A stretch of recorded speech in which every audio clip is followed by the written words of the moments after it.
A small voice spoke up at tonight's Rock Island City Council meeting. Can I not have my floating ring in the pool?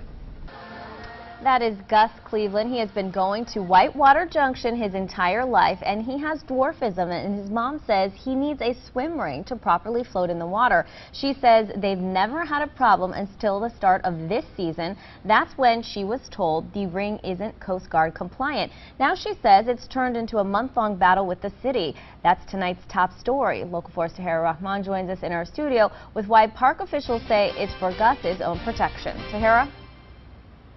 Tiffany, Cassandra Cleveland says the summer is short and she just wants her son to be able to swim safely. She says the issue is an ADA violation and has now filed a complaint with both the city and state human rights commissions.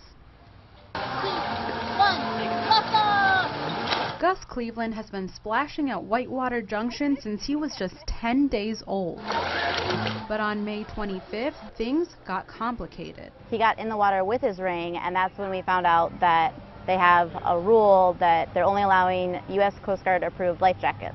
The rule wasn't posted anywhere. Gus's mom, Cassandra, says she's tried explaining the importance of the swim ring to water park personnel and Rock Island city officials. Because of his dwarfism, he's top-heavy, he tips over quickly, but then he's also slower to respond because his brain has to take that extra couple seconds to think about legs, like stand up. But Rock Island Parks and Recreation Director John Gripp says the rule is there to keep everyone safe, including Gus. The department in the city of Rock Island is also behind Gus, but we do have to meet certain safety standards for everyone's benefit. Gripp says safety rings would make it more dangerous for the up to 850 patrons that frequent the park. Number one, they blow up and they can deflate. Number two, when you're turned upside down, they're not designed to make you right side up. And it gives people a false sense of security. Cassandra says she understands the risk of a life ring, but has spent hours researching and testing other devices with her doctor.